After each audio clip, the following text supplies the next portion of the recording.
Halo semuanya, selamat datang di segmen analisa. Kita bahas terkait dengan kasus Arya Daru Pangayunan, diplomat muda yang ditemukan dalam kondisi sangat mengenaskan. Wajahnya itu tertutup lakban, kemudian juga dilapisi di bagian luarnya adalah seperti plastik mika.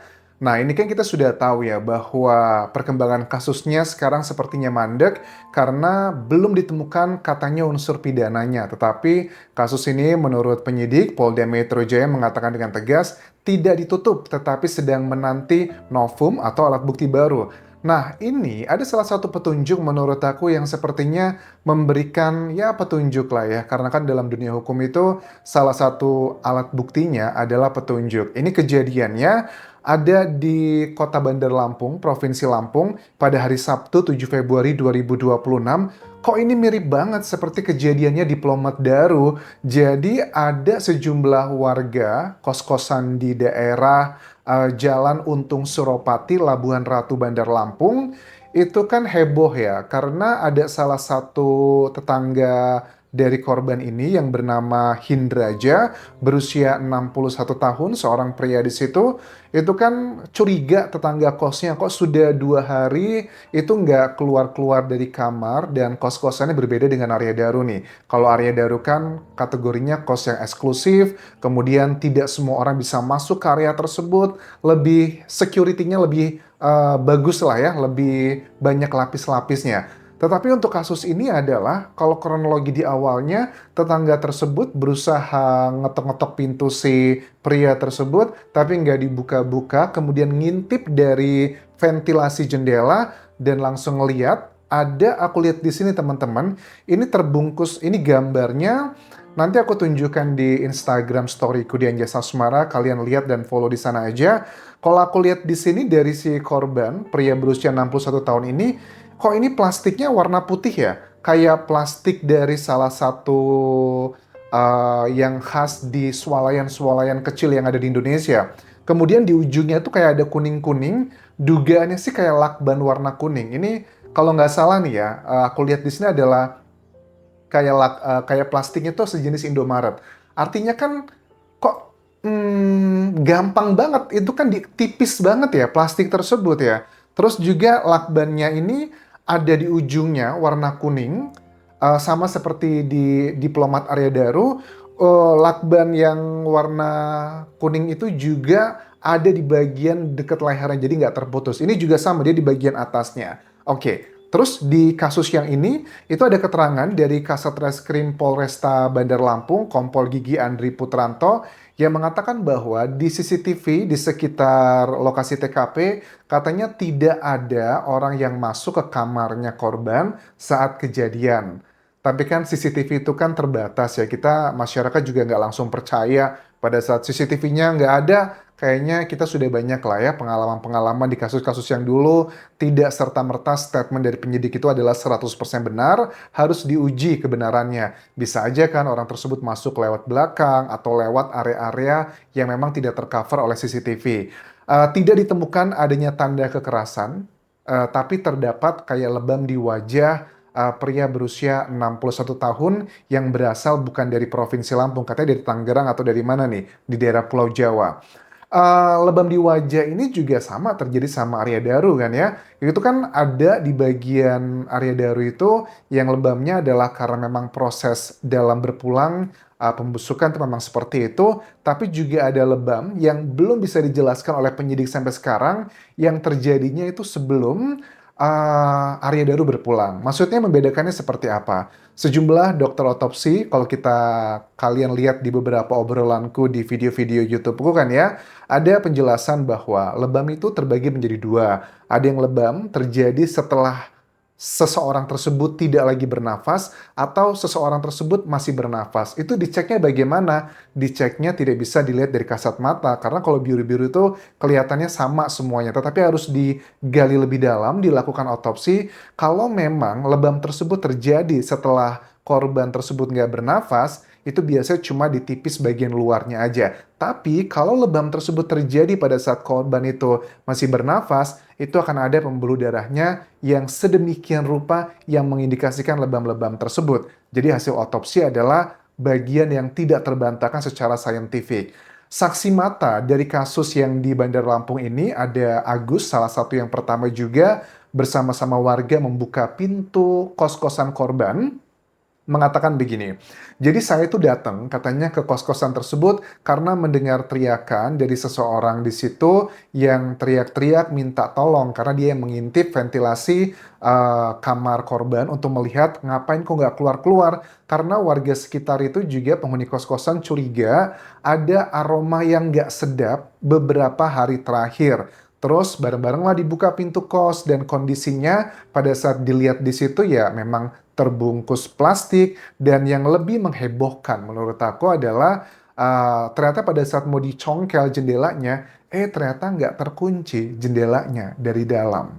Jadi jendelanya itu mau dicongkel, tapi pas dicongkel sama mereka ternyata nggak terkunci. Apakah ini petunjuk menunjukkan bahwa ada orang yang masuk ke area tersebut? Karena aku juga nggak yakin sih. Kalau dibilang CCTV-nya nggak ada orang masuk ke dalam, kita nggak tahu nih. Bisa aja CCTV berjam-jam, 3 hari terakhir, kemudian terhapus, mungkin mati lampu. Karena kan CCTV itu ya teman-teman, ada sebagian CCTV itu kalau mati lampu, otomatis CCTV-nya juga mati. Apalagi aku lihat, mohon maaf ya, dengan kos-kosan ini kan sepertinya kos-kosan yang bukan kategorinya yang mewah ya, mungkin yang cukup sederhana. Biasanya kalau CCTV yang bisa baterainya bertahan 30 jam atau bahkan 1 bulan, itu kan yang biasanya agak mahal. CCTV juga nggak serta-merta bisa menjamin semua itu. Dari sini kan aku lihat dari tempat tidurnya, itu kan ada dugaan tangannya terikat. Ini nggak begitu clear ya. Apakah ini terikat atau enggak? Karena tangannya itu kan tertutup sama bagian belakang bajunya ya. Tapi ada masyarakat yang menilai ini sepertinya terikat begitu loh. Tapi dari penyidik belum memberikan keterangan secara rincinya, terutama terkait dengan data-data otopsi. Kalau dari Kasat Reskrim Polresta Bandar Lampung sih bilang katanya ini masih digali lebih dalam perkembangannya seperti apa. Cuman ini mengingatkan banget sama kasusnya diplomat Arya Daru Pangayunan ya. Karena ya sampai sekarang pun masyarakat tuh nggak percaya secara common sense kok bisa hanya dengan plastik dan lakban yang begitu rapihnya kok kesannya kayak tidak ada unsur pidana. You know what I mean ya, mengarahnya kemana ke tidak ada unsur pidana. Apalagi dengan case yang ini gitu loh. Ini sangat unik, plastiknya itu adalah plastik yang di kayak Indomaret atau Alfamart yang itu kan sangat tipis banget pada saat dia bergerak aja gampang banget robeknya. Karena kan aturan di Indonesia plastik setahu aku sekarang sudah diperbaharui, plastik itu udah nggak boleh lagi yang tebel-tebel, harus yang bisa gampang untuk dilakukan kayak daur ulangnya, nggak terlalu tebal begitu. Nah, sampai saat ini pun anehnya ya, kalau dulu di kasus Arya Daru itu banyak yang berspekulasi, apakah jangan-jangan, itu kan banyak tuh ya, ahli-ahli psikologi forensik yang menduga bahwa Daru gitu almarhum pengen mencari kepuasan dengan melakukan menahan nafas seperti itu, tapi kan bertolak belakang dengan data-data lainnya seperti tidak ditemukan cairan khas pria atau tidak adanya indikasi yang mengarah mencari kepuasan tersebut, bajunya masih utuh, tidak ada hal tersebut, itu kan sangat jauh berbeda. Tetapi dengan case ini, mungkin karena sosok profilnya adalah masyarakat biasa, bukan seorang diplomat, makanya mungkin tidak banyak ahli-ahli forensik yang menganalisa lebih detail seperti apa. Cuman apakah ini pure adalah karena keinginan dari korban sendiri atau ada keterlibatan orang lain? Aku rasa data otopsi sih. Nah, aku lihat sih kayaknya ada kecenderungan nih masyarakat yang menilai penyidik pun kayaknya hati-hati banget menangani kasus ini karena kasus ini yang di Lampung itu bisa berefeknya domino ke kasusnya Arya Daru. Maksudnya gimana? Kalau ternyata terbukti di kasus yang di Lampung ini ada orang lain yang terlibat dalam peristiwa ini, wah, ini bakal menjadi salah satu petunjuk nih atau novum yang mengindikasikan bahwa jelas ada unsur pidana di kasusnya diplomat Arya Daru Pangayunan. Makanya kasus ini walaupun terjadi di kota kecil, kesannya jauh dari ibu kota, nggak ada hubungan dengan kasus Arya Daru, tapi menurut aku ini bisa menjadi novum. Kan dalam dunia hukum itu ada 5 jenis alat bukti ya, yang dibutuhkan itu 2 alat bukti untuk menentukan satu kasus ada pidananya atau enggak, plus juga seseorang sebagai tersangka atau tidak. Ada keterangan saksi, keterangan ahli, keterangan terdakwa, petunjuk dan juga surat. Nah, dengan adanya kasus ini kalau nanti ini harus dikawal nih kasusnya karena akan berhubungan dengan kasusnya diplomat Arya Daru. Kalau kasus ini terbukti ada unsur pidananya, ini akan menjadi salah satu literatur atau review petunjuk kategorinya. Keterangan ahli nanti di sini akan menjelaskan kok di kasus Lampung itu ada unsur pidana, tapi kok di kasus yang di Jakarta penyidik katanya belum menemukan unsur pidana.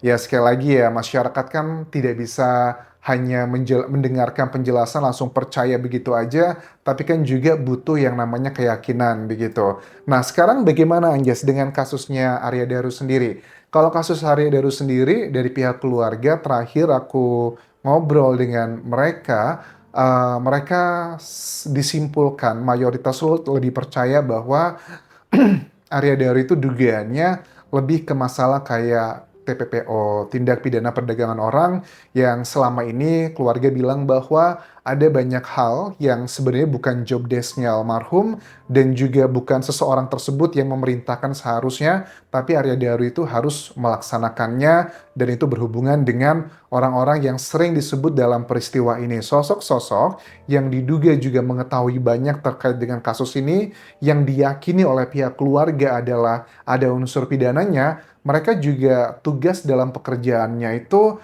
berhubungan dengan yang TPPO gitu loh. Misalnya kayak membuat akte lahir dengan anak-anak yang dari luar negeri, mau Indonesia dan sebagainya, berhubungan dengan data-data, bahkan juga sosok-sosok yang dicurigai oleh keluarga almarhum adalah mereka begitu sangat diprotektif gitu, diprotektif, dilindungi banget, bahkan dugaannya pada saat mereka kerja pun itu ada pengawalan secara khusus. Apakah itu pengawalan dari swasta atau dari pemerintah, Allahu a'lam. Bahkan juga pihak dari kantornya Arya Daru pun dugaannya tidak bisa berbuat banyak gitu loh untuk at least gitu ya, sosok-sosok tersebut kan ketemu aja dengan pihak keluarga untuk mengklarifikasi terkait dengan temuan-temuan yang disampaikan oleh penyidik. Katanya ada check-in puluhan kali di sejumlah hotel, kemudian juga ada statement-statement kok yang seperti itu, katanya curhat, Arya Daru udah nggak semangat lagi hidup dan sebagainya. Ini menjadi salah satu teka-teki yang masih belum terbantahkan menurut aku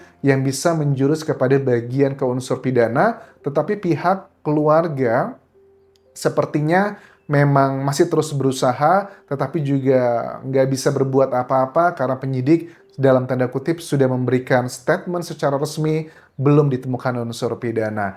Itu kurang lebih yang bisa aku bahas terkait dua kasus. Yang pertama adalah di Lampung dan kedua adalah update dari kasus Arya Daru. Kasus ini walaupun tidak berhubungan secara langsung, menurut aku bakal menjadi backbone atau novum mungkin alat bukti baru pada saat nanti kasusnya Arya Daru akan dibuka kembali. Karena kalau ini ada unsur pidana, Arya Daru nggak ada unsur pidana, logika kita ada yang aneh. Tapi kalau seandainya kasus yang di Lampung ini adalah betulan tidak ada unsur pidana, ini akan semakin menguatkan statement dari penyidik bahwa memang ini yang kejadian ke diplomat Arya Daru adalah keinginan dari almarhum sendiri.